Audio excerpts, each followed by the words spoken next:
পাক বেটি খাতুনে জান্নাত ফাতেমাতুজ জোহরা 1 তারিখে দেখে আম্মা জান মা খাদিজাতুল কুবরা সিদ্দিকা রাদিয়াল্লাহু তাআলা আনহা চোখের পানি ছেড়ে দিয়ে অঝর নয়নে টপ টপ পানি ফেলে কাঁদতে থাকে।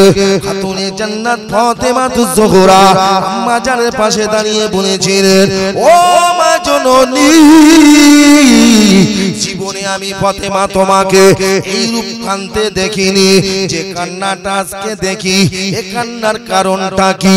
ফাতেমাকে আম্মা জান বলেছিল, ও বেটি ফাতেমা, তুমি কি জানো না আমার বয়স যেদিন ছিল 40, তোমার আব্বার বয়স ছিল সেদিন 25, তোমার আব্বার থেকে 15 বছর বয়স আমার বেশি।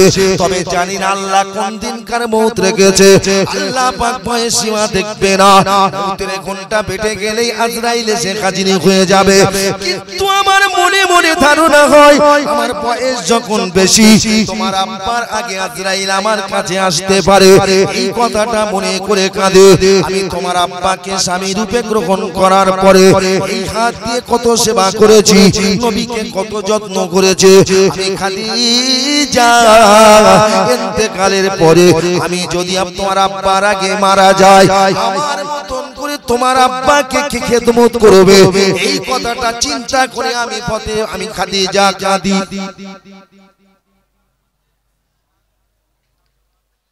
খাদিজা কেন কাঁদছে? কার জন্য? আমাদের কার জন্য? কার জন্য কান্নার প্রয়োজন? কথা বলছেন না? ভাইয়ের জন্য কাঁদেন, বিবির জন্য কাঁদেন, মায়ের জন্য কাঁদেন, আব্বার জন্য কাঁদেন, বন্ধুর জন্য কাঁদেন, বান্ধবীর জন্য কাঁদেন। ও মুসলমান, পৃথিবী সব যদি তোমার বন্ধু হয়, সত্যিকার বন্ধু পৃথিবীর জমিনে তুমি দুজন বন্ধু পাবে। সেই দুজন হলো আসল, আর বাকি সব হলো নকল।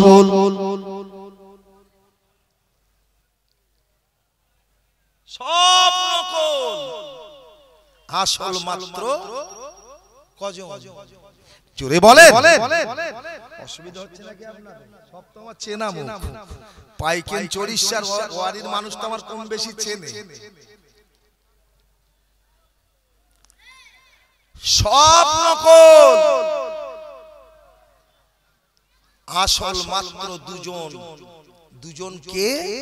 যিনি পৃথিবীর মালিক আল্লাহ, আর যাকে আমাদের হেদায়েতের জন্য পাঠিয়েছেন তিনি হলেন মদিনার কামলিওয়ালা। জোরে বলুন সুবহানাল্লাহ, চিল্লে বলুন সুবহানাল্লাহ। সব নকল, আসল দুজন বন্ধু। কিন্তু এখন আসল নিয়ে টানাটানি করি না, নকল নিয়ে টানাটানি করি। কথা বলেন। ওহ, খুব মন দিয়ে শুনবেন। ফাতেমার কে বলছে, খাদিজা কি বলছে? আমি যদি তোর আব্বার আগে মারা যাই, তোর আব্বাকে কে খেদমত করবে? কারণ নবী যখন খাদিজাকে বিয়ে করেছিল, কলেমার দাওয়াত দেওয়ার কারণে কাফেরেরা নবীকে রাস্তা দিয়ে যখন যেত, কত রকম ভাবে অত্যাচার করত। ঘরে যখন ঢুকতো, ফাতেমা, জয়নাব, উম্মে কুলসুম, রোকায়া, রাসূলুল্লাহর 4টে মেয়ে, বলছে আব্বার মুখের দিকে তাকিয়ে আমরা অবাক হয়ে যেতাম। কারণ সর্বশরীরে রাসূলুল্লাহর কাদা ধুলি মাখা থাকতো। কাফেরেরা ছুঁড়ে ছুঁড়ে রাসূলকে মারতেন। আমরা আব্বার শরীর থেকে ধুলোবালিগুলো মুছে দিতাম, যেটা খাদিজা করতেন। কথা বোঝা যাচ্ছে কিছু? আম্মা জান মা খাদিজাতুল কুবরা কি বলছেন? আমি যদি মরে যাই তোর আব্বার, ফাতেমা বলছে আম্মা দোয়া করেন, আপনি যদি ইন্তেকাল করেন আব্বার আগে, দোয়া করেন আমি যেন আপনার মতন করে আমার আব্বাকে আমি খেদমত করতে পারি। জোরে বলুন সুবহানাল্লাহ। তো আওয়াজ দিয়ে হবে না সুবহানাল্লাহ? এই জন্যই তো ফাতেমা বারবার আমার রাসূলুল্লাহ ফাতেমার কথা বেশি বলতেন, খেদমত করতেন। সেই ফাতেমার বাড়ি নবী গিয়েছেন, আর বলছে ফাতেমা কি বলছে?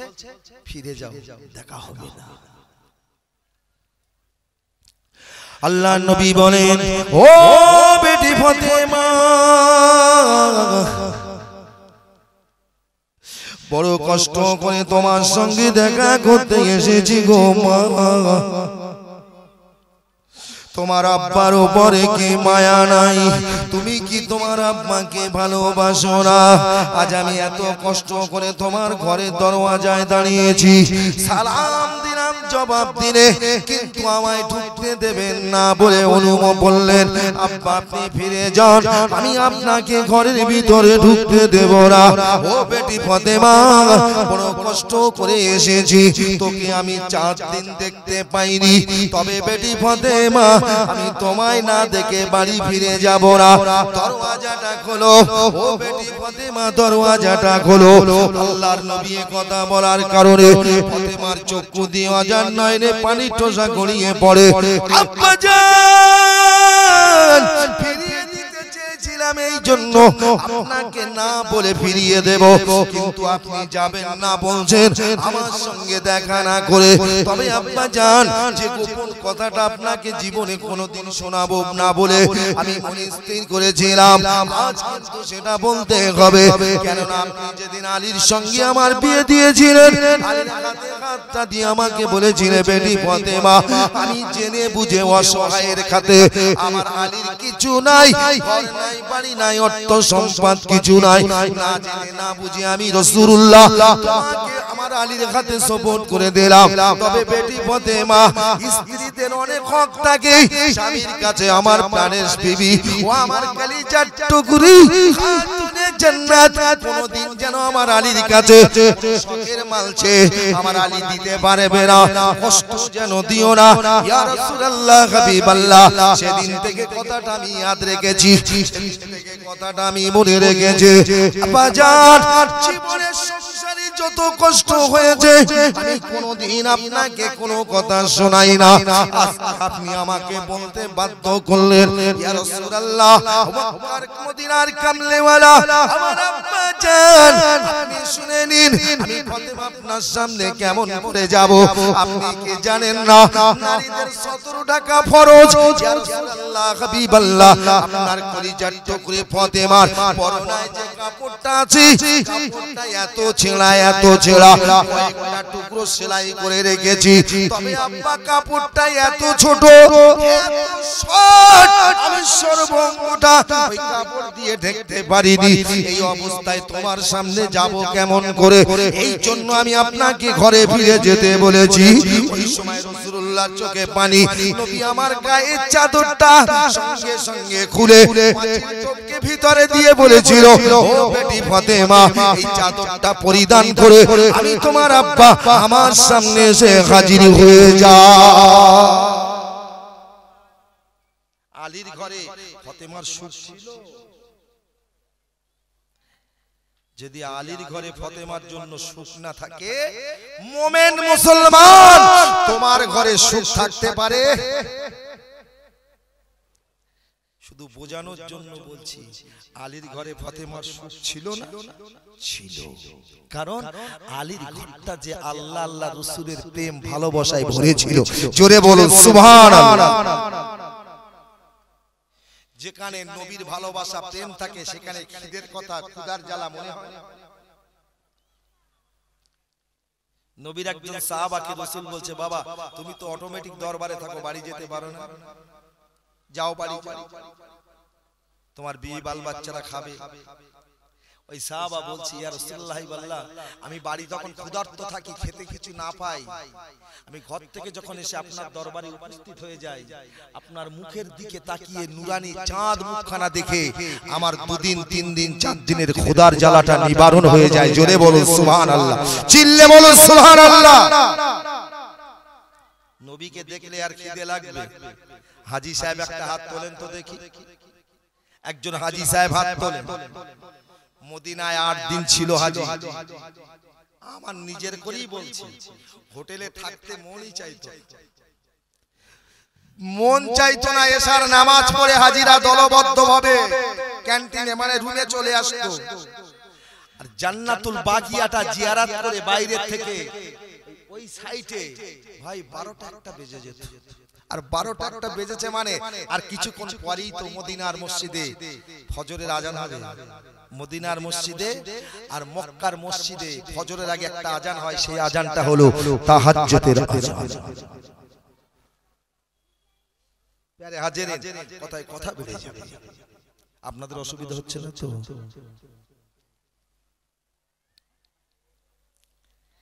তাহলে হাজী সাহেবকে লক্ষ্য করে আমি বলছি, ভাই মদিনায় যে কদিন হাজিরা থাকে না, যারা নবীর আশিক তাদের কথা বলছি।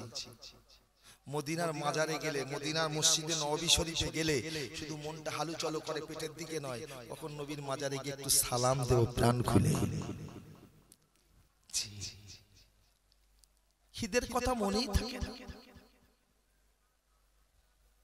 যে ফতেমা, সেই ফতেমার কথা বলছি। অনেক দূর চলে এসেছে, কিন্তু এবার ফতেমা কি বলছে আলীকে, আমার স্বামী মনে আছে তো, আমি একটু আব্বার সঙ্গে দেখা করতে যাব। রুটিটা ফতেমা খায়নি। কেন খায়নি? জানে আমার আব্বা না খেয়ে অনাহারে আছে, না খেয়ে আমার প্রাণের আব্বা অনাহারে আছে, অনাহারে। রুটিটা নিয়ে যাব, আমার আব্বাকে দেব, স্বামী দেবে। যে কথা রসুল বলেছেন, মিয়ারাজ থেকে রসুল ফিরে এলেন। ফিরে আসার পরে রাসূলুল্লাহ সাহাবাদের নিয়ে মসজিদে নববীতে ওয়াজ করছেন। বাবা, আমি উম্মে হানির ঘরে ছিলাম, জিবরাইল এসে বোরাক নামক সওয়ারিতে করে নিয়ে আমাকে বাইতুল মুকাদ্দাস, মক্কা থেকে 1 মাসের পথ সেখানে নিয়ে গেলেন। আমি সামনে দাঁড়িয়ে গেলাম, तमाम নবীগণের আমার পিছনে দাঁড়িয়ে ছিল, 2 রাকাত নামাজ আদায় করলাম। আমি সবের ইমাম হয়েছিলাম। জোরে বলি সুবহানাল্লাহ। এই কথা বোঝা যাচ্ছে না? যায় না? নবীর আগে যে নবীগুলো এসেছিল তারা বেঁচে ছিল না, মারা গিয়েছিল, ইন্তেকাল করেছিল। ইন্তেকাল মানে জায়গা পরিবর্তন করা। ভাই, কিছুদিন আগে আপনারা একটা ক্যাসেট শুনলেন, ওটা আমি বাজাবো না। যে সমস্ত আলেমরা ওকে নিয়ে বাজাচ্ছে, ওর তত ভিউ বাড়ছে। দাদা পীরের বিরুদ্ধে যে কথা বলবে তার ভিউটা বাড়াবো না কমাবো? তবে নির্মম, নিশ্চয়ই নিঃসন্দেহে ও নবীর দুশমন। কারণ ও বলেছে নবীরা মরে গেলে কবরে রেখে এলে আর কবর থেকে বার হতে পারে না, ওর নামও নেব না। মানে কটাক্ষ করেছে এটাকে নিয়ে। দাদা হুজুর বলেছেন 21, 22, 23 সালে সবে রাসূলুল্লাহ 4 জন বিশিষ্ট সাহাবাকে নিয়ে ফুরফুরায় দরবার শরীফে এসেছে। ও বলছে কি, নবীর আর আসার জায়গা হলো না, জায়গা পেল না, ফুরফুরায় এলো। তার মানে কি বলতে চেয়েছে বুঝতে পেরেছেন? ফুরফুরাটা ওর কাছে। আমার কথা বুঝতে পেরেছেন তো? ও ভাই যে কথাটা বলেছে আপনি মেনে নেবেন, সেটাই কথা একটু বোঝানোর জন্য বলছি। আমার নবী বলছে বাইতুল মুকাদ্দাসে আমি ইমামের জায়গায় দাঁড়িয়ে গেলাম, तमाम নবীর আমার পিছনে দাঁড়িয়ে ছিল। ভাই, নবী যদি ইন্তেকাল করেন, কবরে রেখে আসার পরে তারা যদি বার না হতে পারে, বাইতুল মুকাদ্দাসে যে নবীগুলো দাঁড়িয়ে ছিল तमाम নবীর 1,24,000, মতান্তর 2,24,000 পয়গম্বর নবীকে, নবী সহ সবাই 2 রাকাত নামাজ আদায় করেছিল। তারা তো কবরে এলো কি করে? ওখানে প্রশ্ন ওঠা নয়। রাসূল বলছে বোরাক সওয়ারিতে করে চলে গেলাম 7 আসমান ভেদ করে আল্লাহর সঙ্গে দেখা করতে। জান্নাত জাহান্নাম দেখেছি, ফিরে এসেছি। রাসূল বলছেন, সাহাবারা শুনছেন। হঠাৎ করে নবী মনে বলছেন, বাবা একটা আওয়াজ শুনতে পাচ্ছি গো, কে যেন আসছে। বলতে না বলতেই দেখছেন হাবশী দেশের মানুষ, কুৎসিত কদাকার মানুষ হযরতে বেলাল মসজিদে নববীর গেটে। রাসূল বলছে, বেলাল দাঁড়াও, প্রবেশ করা হবে না, ঢোকা হবে না। বেলাল এই কথাটা শোনার পরে, ভাই এখন জলসায় বড় আশা করে পাইকেন থেকে আসছে, জলসা কমিটি যদি ওই গেটে দাঁড়িয়ে বলে তুমি বেরিয়ে যাও, তোমার এখানে ঢোকা হবে না, ওর মনে কষ্ট হবে না? হবে না। রাসূল বলছেন, বাবা বেলাল তোমার প্রবেশ করা হবে না, ওখানে দাঁড়িয়ে যাও। জায়গাটা এত ভিজে গেছে, কষ্ট হচ্ছে ভাই, কারণ এমনি তো ঠান্ডা লেগেই আছে। হযরতে বেলাল কি বলছে? মনে মনে স্বপ্ন, থাক একটু পিছনে সরে বস, তুই বস। খুব খাটে, ছেলেগুলো খুব খাটে কি ভাই ঠিক কিনা? তবে এই মজলিসটা তৈরি হয়েছে। আল্লাহ নবী যখন বলেছেন ও বাবা বেলাল তোমাকে প্রবেশ করতে দেব না, দাঁড়িয়ে যাও বাবা বেলাল। রাসূলুল্লাহর জবানের কথা শুনে বেলালের চক্ষু দিয়ে আজান নয়নে পানির টোসা গড়িয়ে পড়ে। বিবেককে লক্ষ্য করে বলে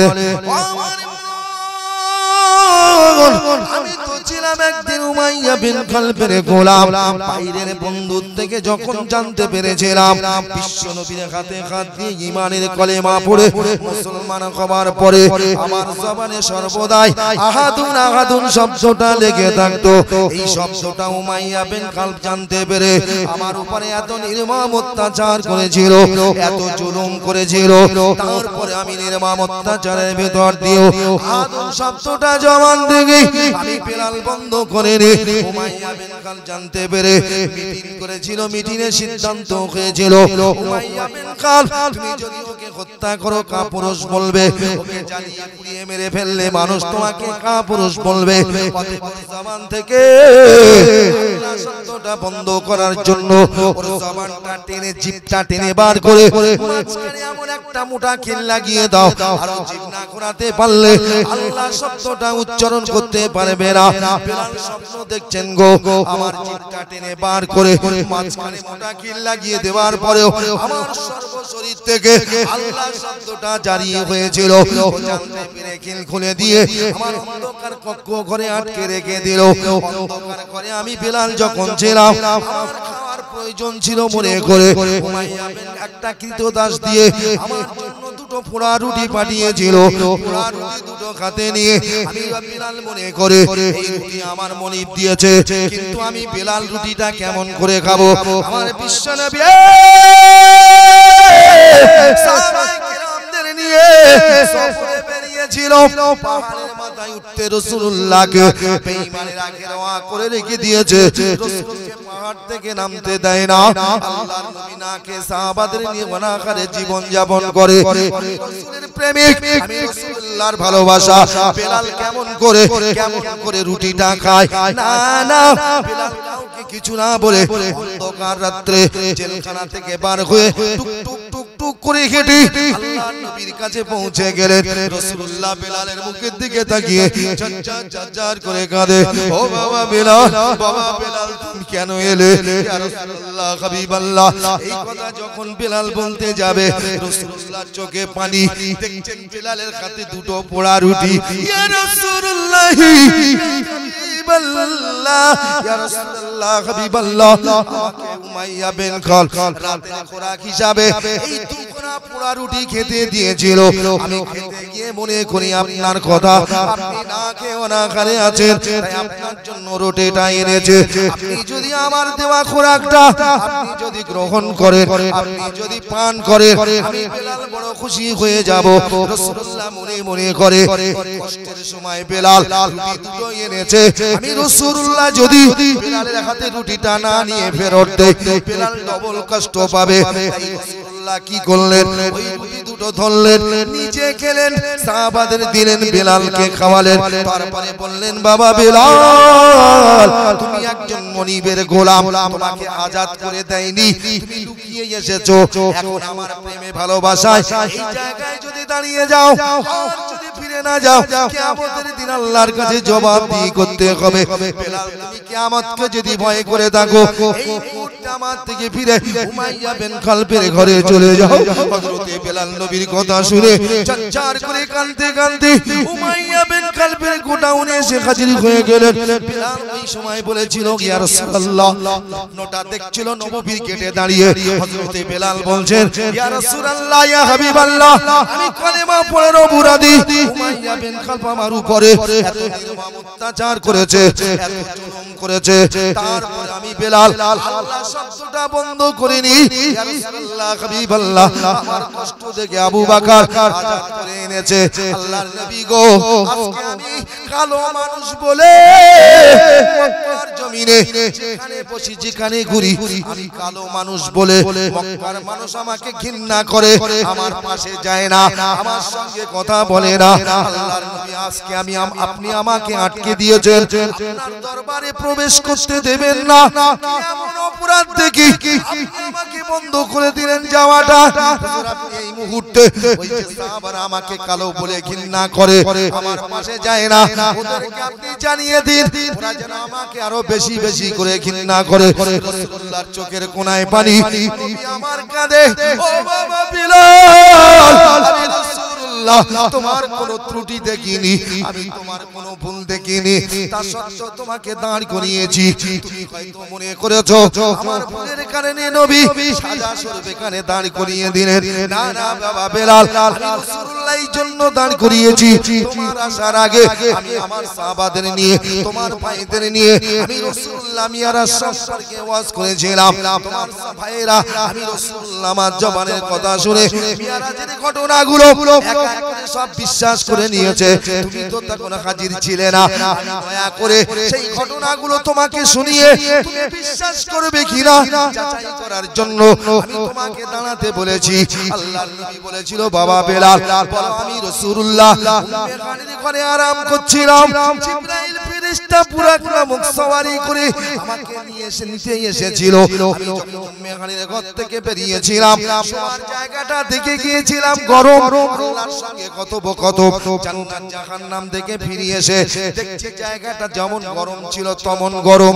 তোমার ভাইয়েরা বিশ্বাস করেছে, তোমার কি মনে হয় ইয়া রাসূলুল্লাহ হাবিবাল্লাহ, আমি বেলালও বিশ্বাস করে নিলাম। আল্লাহর নবী বলে, বাবা বেলাল ওযু করেছিলাম, ওযুর পানিটা গড়িয়ে যাচ্ছিল গো, আমি ফিরে আসার পরে দেখি পানিটা গড়িয়ে যায়।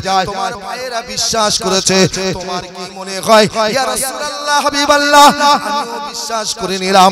আল্লাহর নবী বলে, বাবা বেলাল আমি রাসূলুল্লাহ আর মিরাজ থেকে ফিরে এসে দেখছি যাবার সময় দেখে গিয়েছিলাম শিককানাটা শিকলটা নড়ছিল, এসে দেখছি নড়ছে। তোমার ভাইরা বিশ্বাস করেছে, তোমার কি মনে হয় ইয়া রাসূলুল্লাহ হাবিবাল্লাহ, বিশ্বাস করে নিলাম। আল্লাহর নবী বলেছিল, বাবা বেলাল এই তিনটে সওয়াল প্রশ্ন আমি তোমার ভাইদের কাছে রেখেছি, প্রশ্নটা শুনে উত্তর দিয়েছে, ওরা বিশ্বাস করেছে। কিন্তু বাবা বেলাল আমি রাসূলুল্লাহ আজকে তোমাকে একটা বাড়তি সওয়াল করব, বাড়তি প্রশ্ন করব যেটা তোমার ভাইদেরকে করিনি। বাবা বেলাল আমি রাসূলুল্লাহ সাত আসমান ভেদ করে আল্লাহর আরশ আজিমে গিয়ে আল্লাহর সঙ্গে আমার কথা হয়েছে। এবার আল্লাহর ফেরেশতা জিবরাইলের সঙ্গে জান্নাত জাহান্নাম ভ্রমণ করতে বেরিয়েছে। কিন্তু বাবা বেলাল জান্নাতে যাওয়ার পথে আমি রাসূলুল্লাহ একটা পায়ের শব্দ শুনেছি, পায়ের আওয়াজ পেয়েছি, কে যেন আমার আগে হেঁটে হেঁটে আল্লাহর জান্নাতে যাচ্ছে। ওই পায়ের শব্দটা বেলাল কার? ওই সময় বেলাল বলেছিল, ইয়া রাসূলুল্লাহ হাবিবাল্লাহ, আল্লাহর হাবিবাল্লাহ নবী গো, আপনি যদি মনে করেন ওই পায়ের শব্দটা আমি বেলাল, আমার পায়ের শব্দ ওটাও ঠিক, একটু জোরে বলা যাবে সুবহানাল্লাহ। ভাই অসুবিধা হচ্ছে আপনাদের? কথা বলেন সুবহানাল্লাহ, তো আসতে হলো কেন? কবে সুবহানাল্লাহ মরে গেলে সুবহানাল্লাহ বলবি, লাভ হবে? এই কথা বলে লাভ হবে? হাজার দানা তসবিহ দিয়ে যদি কবরে শুয়ে শুয়ে কিয়ামত পর্যন্ত সুবহানাল্লাহ সুবহানাল্লাহ বলি, কিন্তু নবী বলেছে সুবহানাল্লাহ একবার জীবদ্দশায় বলো, আসমান জমিনের মাঝখানে যে ফাঁকা জায়গা আছে আল্লাহ নেকি দিয়ে ভরে দেবে। সুবহানাল্লাহ বলবেন না? গাছ বসিয়েছেন বাগানটায়, রোজ যান দেখেন কবে ফল হবে, খাবো। ইচ্ছা আছে না নাই? আম বাগান, লিচু বাগান, সবেদা বাগান, নাশপাতি বাগান, মন চায় না? রোজ যায় গাছের গোড়ায় পানি দেয়, কবে ফল দিবি, খাবো। আচ্ছা ভাই মনে করুন আমি জীবদ্দশায় ও গাছের ফল 2 বছর খাবো, সারা জীবন পাবো? কথা বলেন, অসুবিধা হচ্ছে নাকি আপনাদের? জোরে তাকবীর দেন, নারায়ে তাকবীর।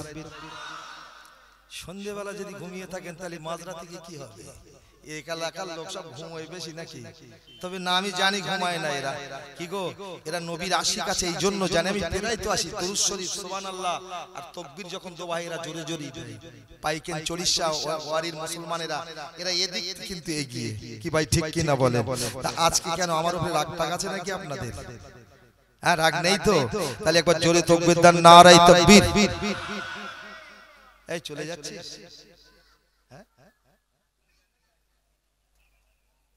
বসতে বসতে এখন জানে কেউ যাস না।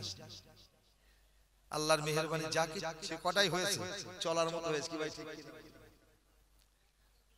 ছেলেরা বলছিল ওই পাই কিনে যখন এসছি বলে পাই কিনে মুড়ে তো বলছে হুজুর একটু রাত গয়নি উঠলে ভালো হতো না। হ্যাঁ বাবা আমার সময় তো 8টা 10টা, তাও তো 8:30 তারপরে এসেছি ভাই। তার মানে ওরা জানে সব কাজ সারবো, দুনিয়ার কাজ সেরে আখিরাতের কাজে কি গো। তবে ধর্মের ভিতরে কিন্তু দিন কি বললাম, যার ভিতরে দিন ধর্ম নেই, এই মানে সংসার নেই, তার ভিতরে ধর্ম আছে বলে মনে হয়। কেউ যদি শুধু আল্লাহর কাছে বলে আল্লাহ তুমি জান্নাত দাও, জান্নাত দাও, জান্নাত দাও, জান্নাত দাও, আল্লাহ খুশি না বেজার। কেউ যদি বলে আল্লাহ গাড়ি দাও, গাড়ি দাও, বাড়ি দাও, বাড়ি দাও, বাড়ি দাও, আল্লাহ খুশি না বেজার। কিভাবে আল্লাহর কাছে চাইতে হবে আল্লাহ বলে দিয়েছেন, রব্বানা আতিনা ফিদ দুনিয়া হাসানাতাও ওয়া ফিল আখিরাতি হাসানা ওয়া কিনা আযাবান নার। আল্লাহ দুনিয়ায় শান্তি দিন আর মরণের পরে আমাদের মুক্তি দিন। জোরে বলা যাবে সুবহানাল্লাহ, আরো জোরে বলা যাবে সুবহানাল্লাহ। শুধু দুনিয়ার জন্য চাইলে আল্লাহ বেজার, আল্লাহ দোয়া কবুল করবেন না। আবার যদি শুধু দুনিয়া বাদ দিয়ে আখিরাতের জন্য দোয়া করি আল্লাহ দোয়া কবুল করবেন না। দুনিয়া এবং আখিরাত উভয়ের জন্য দোয়া আল্লাহর কাছে করতে হবে। বেশাদি করবো না, শুধু আল্লাহ আল্লাহ করবো। কি রে আল্লাহ বলতে বে করবি নি, বে না করলে নবীর সুন্নাত আদায় হবে কি? আব্দুল কাদের বুড়ো বয়সে রাস্তা দিয়ে যেতে নদীর ধারে ফল তুলে খেয়ে ফেলেছে। আল্লাহ বলতে এটাই তোর পরীক্ষা। গৌসুল আজম বড় পীর সাহেব একটা ফল খেয়ে 12 বছর গোলামি করে বুড়ো বয়সে বে করেছে। এই কথা বলেন না। তার ঔরজার সন্তান ভূমিষ্ঠ হলো যেদিন গোটা বিশ্বের মানুষের কাছে নখদর্পণ। একদল মানুষ গিয়ে বলছে হুজুর ঘরে আছে, আমি আবার এদিক চলে এসেছি, অসুবিধা হবে না তো আপনাদের? বলে হুজুর একদিক বলতে বলতে আবার এদিকে এলেন কেন? আরে ভাই এইটাই তো ব্যাপার। মুরিদেরা গিয়ে বলছে হুজুর আচ্ছা ভাই আপনারা রোজা যখন করেন চাঁদ দেখে রোজা করেন না না দেখে করেন? আকাশ মেঘাচ্ছন্ন হলে আবহাওয়া দপ্তর থেকে যখন খবর দেন রিপোর্ট দেন সেই মোতাবেক ঈদটাও তেমন হয়। তোরা চাঁদ দেখিনি, বড় পীর সাহেবের বাড়ি গিয়ে বলছে হুজুর ঘরে আছে। উম্মুল খায়ের ফাতেমা বলছে উনি তো বাইরে আছে, তোমাদের কি ব্যাপার? তাহলে আমরা রোজা করব কিন্তু চাঁদ দেখিনি, সেহরি করেছি, এখনো রোজার নিয়ত করিনি, কি করব? কি বলছেন? গৌসুল আজম বড় পীর সাহেবের আম্মা জান বলেছেন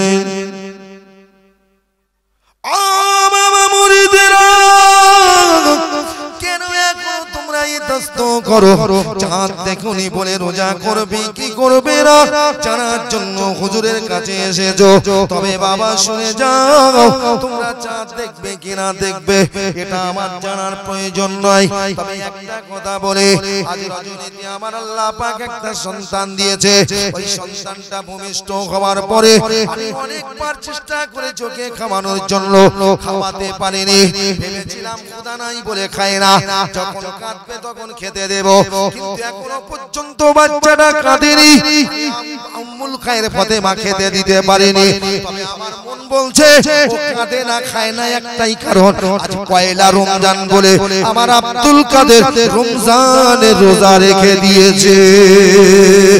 নারে তাকবীর! আর বুঝতে বাকি আছে ওফাতের মাস, হুজুর কেবলার ওফাতের মাস যে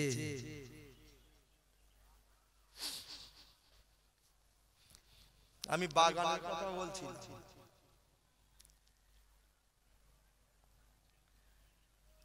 তাহলে আপনার এই বাগানের ফল আপনার কদিন? 60 বছর বয়স যেদিন হয়েছে সেদিন ফল শুরু হয়েছে, 80 বছর বাঁচবেন, খেলেন কত বছর? 20। তারপরে তো তোমার একটা শেষ ফল দুনিয়া খেতে হবে, সে ফলটার নাম কুল্লু নাফসিন যায়কাতুল মাউত। তবে এ ফল যারা খেয়েছে জানে কত তিতা আর কত মিঠা।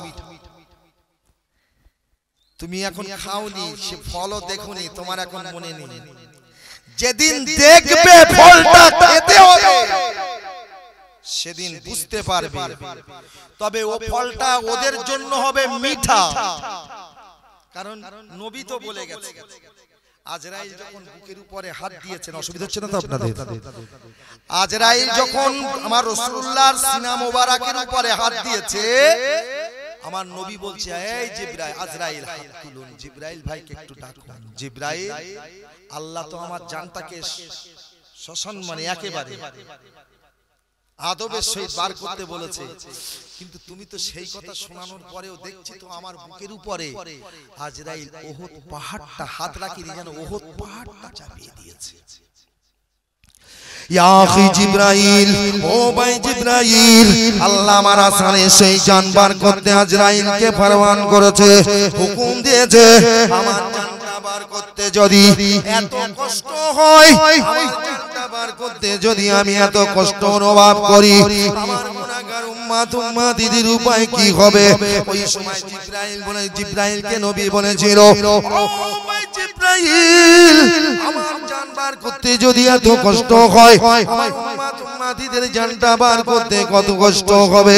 তবে আজরাইল, এই মুহূর্তে আমি রাসূলুল্লাহ আমার গুনাহগার উম্মত উম্মতিদের মরণের কষ্টটা, মওতের কষ্টটা আমি রাসূলুল্লাহ আমার বুকের উপর দিয়ে শোধ করে নিন, আমার উম্মতদের যেন কষ্ট দেবেন না। ওই সময় জিবরাইল খবর দিলেন, ইয়া রাসূলুল্লাহ, ইয়া হাবিবাল্লাহ, আল্লাহ পাক আপনার কান্না দেখে সহ্য করতে পারে না। জিবরাইল বলেন, আমাকে খবর দিতে পাঠিয়েছে, ইয়া রাসূলুল্লাহ, হাবিবাল্লাহ, আপনি যাদের জন্য কাঁদেন, আপনি যাদের জন্য রোনা জারি করেন, আল্লাহ পাক জানিয়েছে স্বয়ং তিনি আমার আল্লাহ আপনার গুনাহগার উম্মত উম্মতিদের যার কিনা জামিনদার হয়ে গেছে। জোরে বলা যাবে, আরো জোরে বলা যাবে, নবীর উম্মতদের জামিনদার কে? জোরে বলো, কি কষ্ট হলো নাকি? দিদি হাত তুলতে বললে, দাদা বললে আল্লাহর নাম নিবি না? কথা বলেন, আমাদের মালিক কে? চীন মালিক চীনে ছিল বলেই রাতারাতি কয়েকশো কোটি টাকার মালিক বানিয়ে দিয়েছেন। তিনি কে? মাত্র 19 বছর বয়স, তার নাম দিয়েছে বাগিনী মুস্কান।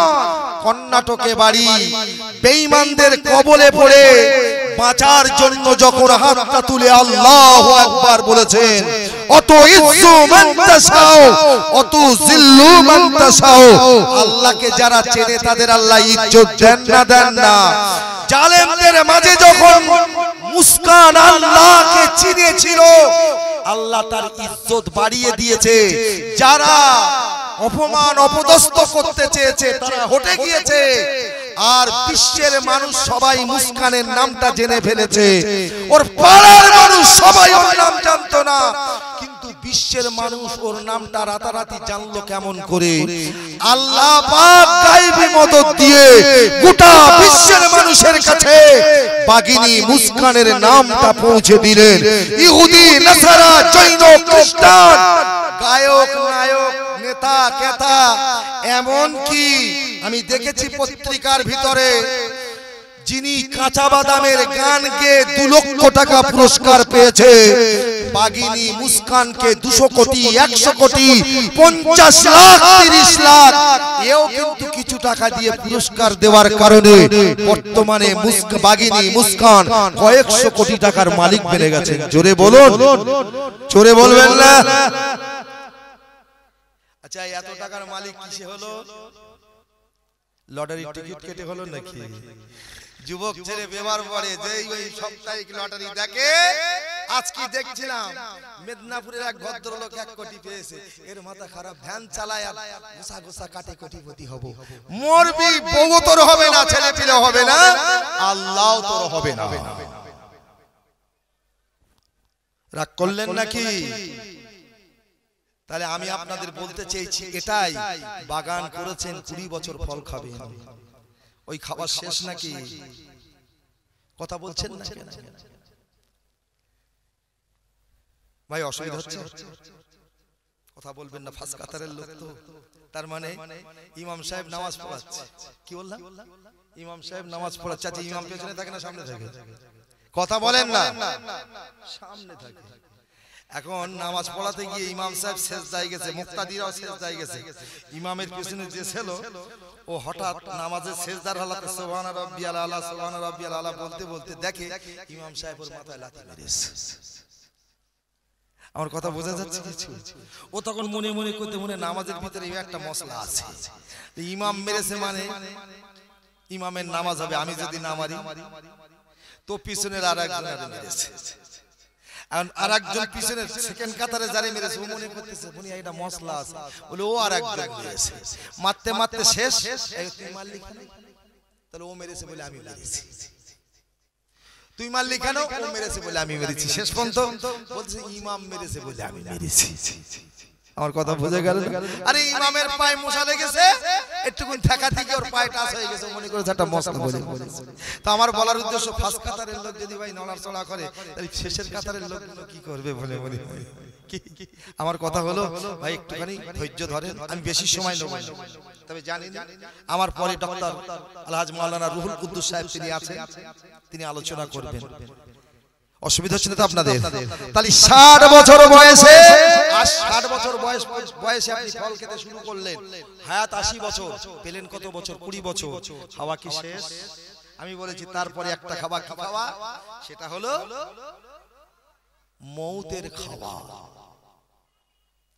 যে তারপরে কি খাওয়া খাবেন না? কবরে রেখে এসেছেন ভাই, এ তো 60 বছরের জিন্দেগি, আর ওটা কদিনের? অনন্তকালের। অনন্তকালে সংলক্ষ্য করুন। এখানে যখন ফল খাবার ইচ্ছা তোমার ছিল, ওখানে নাই, ফল খেতে তো ইচ্ছা জাগবে, খেয়ে খেয়ে ডুবিয়ে রয়েছো। আল্লাহর নবী বলছেন কেউ যদি মরণের পরে ফল খেতে চায় সে যেন এখন থেকে জান্নাতে গাছ বসিয়ে নেয়, ফল গাছ। এবার গাছটা বসাবেন কি করে? আল্লাহর নবী বলছে কেউ যদি একবার সুবহানাল্লাহ বলে, আল্লাহ খুশি হয়ে ওই সুবহানাল্লাহর গাছ একটা জান্নাতে বসিয়ে দেবে। মরণের পরে ওই গাছে যে ফল ফলবে ওই মানুষটাই সে ফল খেতে থাকবে। জোরে বলুন সুবহানাল্লাহ, চিল্লে বলুন সুবহানাল্লাহ। এখন আমি দুটো অফার দিয়েছি। সিরিয়াল নাম্বার 1, আসমান থেকে জমিন পর্যন্ত এই মাঝখানে যে ফাঁকা জায়গা আল্লাহ নেকি দিয়ে ভরে দেবে। সিরিয়াল নাম্বার 2, সুবহানাল্লাহ বললে কি হবে? জান্নাতে একটা গাছ বসাবে, সেই গাছের ফল তুমি খাবে। তাহলে ভাই এবার আমি নাই চেনা শুনো বলে সুবহানাল্লাহ আসতে বলবি, তবে যখন বলবেন আমল সাহেব দেখে করবেন না, আল্লাহর দিকে ফিরে করবেন। আরে ইমাম সাহেব সুবহানাল্লাহ বলে তো প্রত্যেক শুক্রবারে বলে, আর এখন এসে কি বলবো আবার শুক্রবারে বলবা না। মিয়া সুযোগ যখন পেয়েছো হাতছাড়া করো না, এটা আমি বলতে চেয়েছিলাম। কি বলছেন? রাসূল বলছেন বাবা বেলাল, মনে আছে? এই বেলাল পায়ের শব্দটা কার? ইয়া রাসূলুল্লাহ বললাম যদি মনে করেন আমার, তার মানে বেলাল বলছে আমার। ঠিক, কি আমল করেছো? আমল আল্লাহ নবী জবাবে বেলাল বলেছিলেন ইয়া রাসূলুল্লাহ হাবিবাল্লাহ, জীবনে আমি আমল কি ভালো করেছি জানি না, তবে একটা আমলের কথা বেলাল বলেছিলেন ইয়া রাসূলুল্লাহ ইয়া হাবিবাল্লাহ, আল্লাহর হাবিবাল্লাহ নবী গো, আমি বেলাল আল্লাহর জমিনে যখন চলি ওযু হালাতে পাক পবিত্র হয়ে চলি, ওযু যখন টুটে যায়, ওযু যখন ভঙ্গ হয়ে যায়, আমি বেলাল নতুন করে ওযু করি। ওযু করার সঙ্গে সঙ্গে আপনার নামে দূরে কাজ শুকরিয়া আর কিনা নামাজ আদায় করি, যে নামাজটা বলা হয় তাহিয়াতুল ওযুর নামাজ। ইয়া রাসূলুল্লাহ হাবিবাল্লাহ, আমি ওযু করার সঙ্গে সঙ্গে তাহিয়াতুল ওযুর দূরে কাজ নামাজ আদায় করি। ওই সময় নবী বলেছিল বেলাল আল্লাহর জমিনে তুমি পাক পবিত্র হয়ে থাকতে ভালোবাসো, আমি রাসূলুল্লাহ আমার সুন্নতকে ভালোবাসার কারণে আজকে তোমার মতো মানুষটা দিয়ে আমার সামনে আল্লাহর জান্নাতটা আল্লাহ উদ্বোধন করে নিয়েছে। ভালো লোক দিয়ে তো ঘরের ভিত দিতে হয়। কালকে বাঁকুড়ায় ছিলাম, একটা আমার দাদা হুজুর কেবলার নামে একটা মাদ্রাসা তৈরি হয়েছে, হাফেজি মাদ্রাসা। 40টার মতো প্লেয়ার দিয়েছেন, 40টার মতো। তো আমি গুনাহগার ছিলাম, পীরজাদা ইউনুস সিদ্দিকী হুজুর কেবলা ছিলেন, উনি ভিত দিলেন, ওনার পিছনে হাজার হাজার মানুষ ছুটছে, আর মাইকে মানে এ চলছে, পাবলিসিটি চলছে। হুজুরের সঙ্গে যদি কেউ যদি কড়া দিতে চান, মাল দিতে চান, নাম লেখান আর কিছু পয়সা জমা দিয়ে যান। ভাই আমার কথা বোঝা যাচ্ছে কিছু? এখন আজকে আমরা এখানে বসেছি, কড়া তো ঢেলবো, কড়া তো ঢেলবনি, কিন্তু সুবহানাল্লাহ বলতে আল্লাহর জান্নাতে যে এই জন্য অনেক কথা বলে ফেললাম ভাই। রাসূলুল্লাহ বলছেন মানুষটা দিয়ে আল্লাহর জান্নাত আল্লাহ উদ্বোধন করে নিয়েছে। সুবহানাল্লাহ বলবেন না? এই পর্যন্ত পাশে কথা বলছে কারা?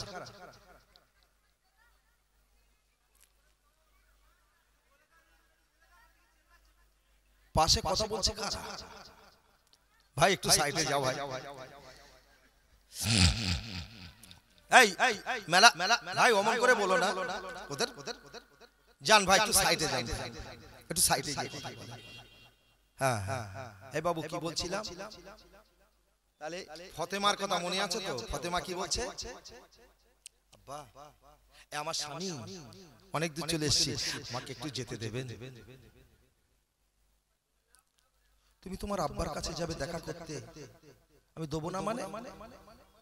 যাও, আমি অনুমতি দিলাম। রুটির টুকরো দুটো হাতে নিলেন। সেদিন রাসূলুল্লাহর পালা ছিল কার ঘরে জানেন? আম্মাজান আয়েশাতুল হুমায়রার ঘরে। যে আয়েশাকে নিয়ে রাসূলকে নিয়ে ব্যঙ্গ করেছেন নুপুর শর্মা। কি গো,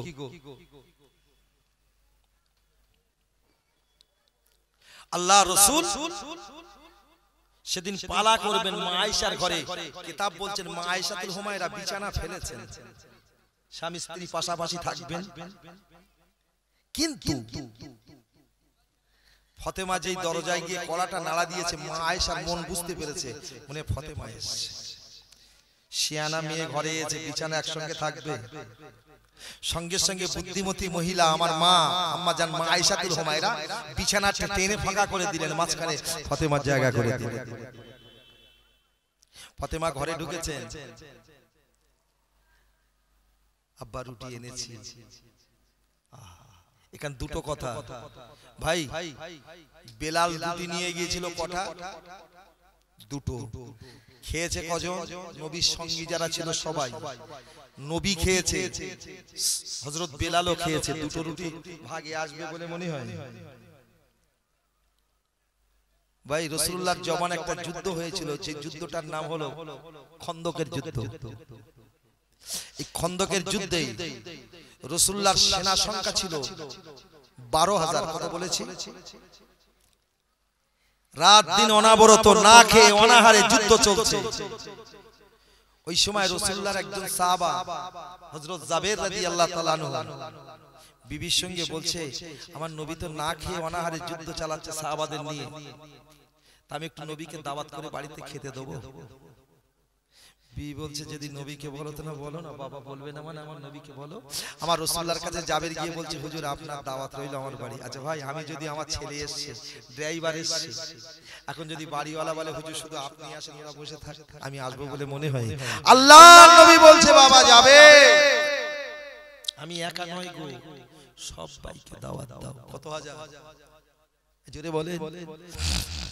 যেই বলেছে যাবে, তখন মাথা নিচু করে চিন্তা করছে, 3 সা মানে 3 শেরের কম আটা আর একটা বকরি কজনের হবে? খুব যদি টিনে টিনে খাওয়ানো যায় 10 জন, রোজ তো 12,000। সমস্যা। আল্লাহর নবী বলছে, বাবা চিন্তা করো না, দাওয়াত দাও। তবে যা আছে ছাগলটা রান্না করে একটা বর্তনে পাত্রে রেখে দেবে, রুটি তৈরি করে আরেকটা পাত্রে রেখে দেবে, আমি নবী নিজে হাতে পরিবেশন করব। জোরে বলি সুবহানাল্লাহ। এই রাসূলের হাতের খানার অভাব হয়? আমরা কার হাতের খানা খাই? কার হাতে? নবী বলেছে খানা যখন খাবে বিসমিল্লাহির রহমানির রহিম বলে খাবে। এই কি বলেছে নবী? বলছে যদি কেউ বিসমিল্লাহ বলে না খায়, সে খাওয়াটা হবে শয়তানি খাওয়া। এখন বলো না, আমরা নবীর হাতের খানা খাই না, শয়তানের হাতের খানা খাই। রেখে দিন বিসমিল্লাহ, আমি রোজগার করে নিয়েছি, বিসমিল্লাহ বলবো কেন? রাগ করছে?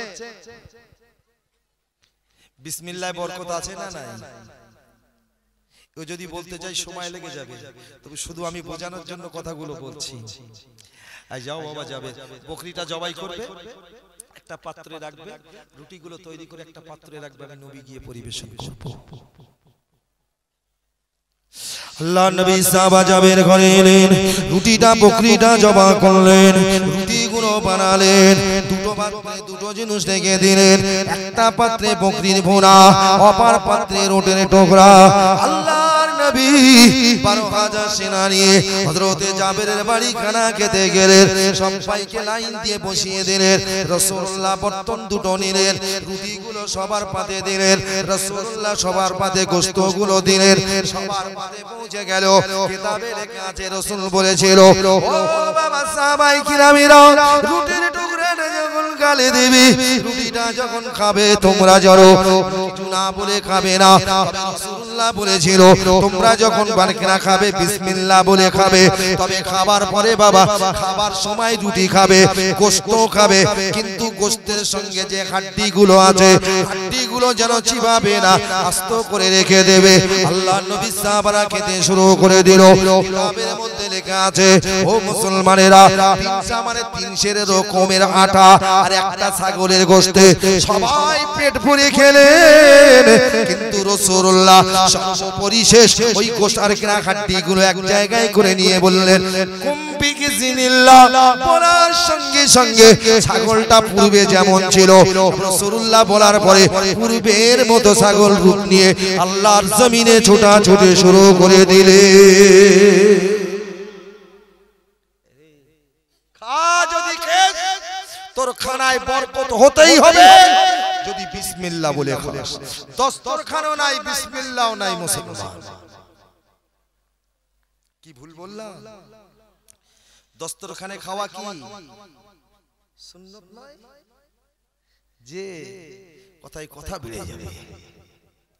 ফাতেমা এসেছে, মাঝখানে জায়গা মনে আছে তো?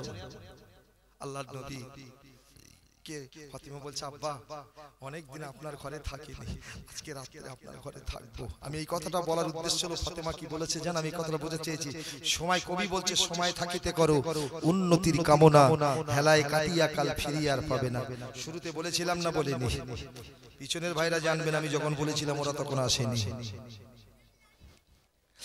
কিতাবের মধ্যে লেখা আছে, আম্মা জান ফাতেমাতুজ জোহরা রাসূলুল্লাহর পাশে শুয়ে পড়লেন, একদিকে মাইশাতুল হুমায়রা, অপরদিকে রাসূলুল্লাহ, মাঝখানে ফাতেমাতুজ জোহরা।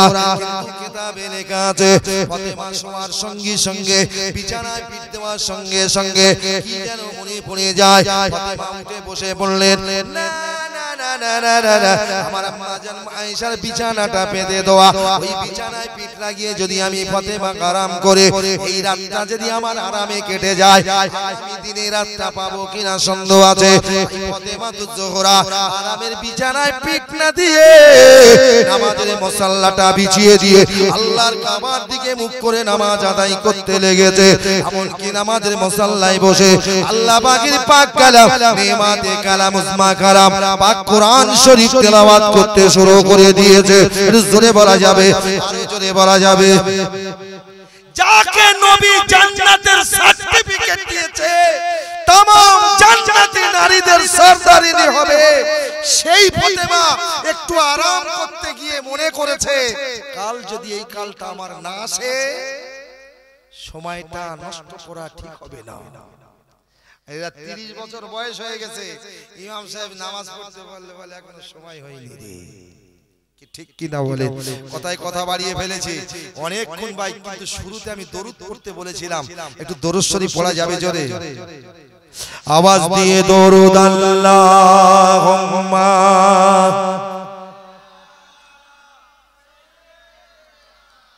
আওয়াজ দিয়ে ওলালে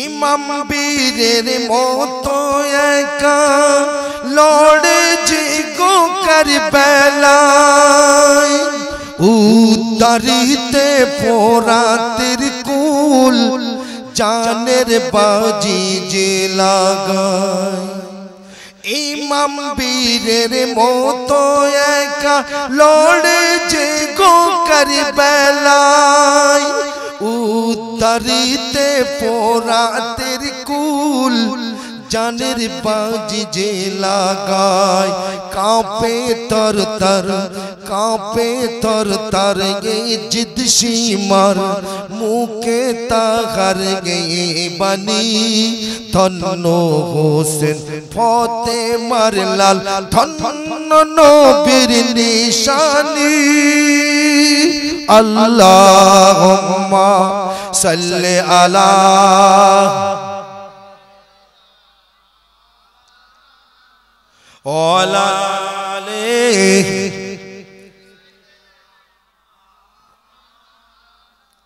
আমার দিনদার ইমানদার ভাইরা ভাই 2 ঘন্টা যদি সময় হয় 1 ঘন্টার উপর সময় চলে গেছে এখন আর ভূমিকা দেওয়ার সময় আছে বলে মনে হয় রানিং যখন হয়ে গেছে আর বন্ধ করে লাভ নাই কি ভাই ঠিক কি না ভাই আমি একটা কথা জিজ্ঞাসা করি আপনাদের কাছে নতুন কথা নয় পূর্ণ কথা এই পৃথিবীটাকে আপনারা এত ভালোবাসেন কি দেখে প্রশ্ন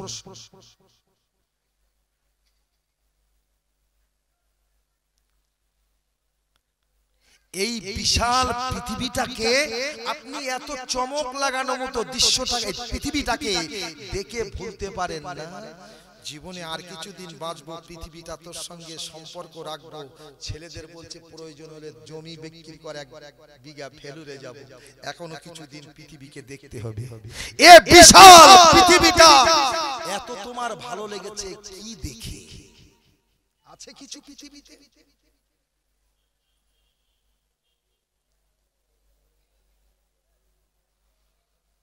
আছে উপরে কি সুন্দর করে ছেলেগুলো পর্দা দিয়েছে ফুল ফুল ফুল ফুল কত সুন্দর সারা বাজার লাইট তাই তো ভালো লাগছে নাকি আমি আপনাদের কাছে প্রশ্ন করি ভাই আজ ভালো লাগবে এই জায়গায় কাল ভালো লাগবে কথা বলছেন না কেন আজ জলসা শেষ হবে আখেরি মোনাজাত হবে কাল সকালে এলাকার লোক আর এসে একবারও দেখবে কেন এই বাসি হয়ে গেছে পৃথিবীতে আপনি এসেছেন মনে করুন 60 বছর 70 বছর 30 বছর তাহলে এই জায়গার মতো তো পৃথিবী বাসি হয়ে গেছে তুমি কেন ভুলতে পারো না কি এমন জিনিস দেখেছো বলবো আমি বলবো অস্ট্রেলিয়া থেকে চাঁদের দেশে গেলেন রকেটে করে যিনি চাঁদের দেশে পা রেখেছেন এবার রকেট করে পুনরায় ফিরে এসেছেন জমিনে সাংবাদিকরা জিজ্ঞাসা করছেন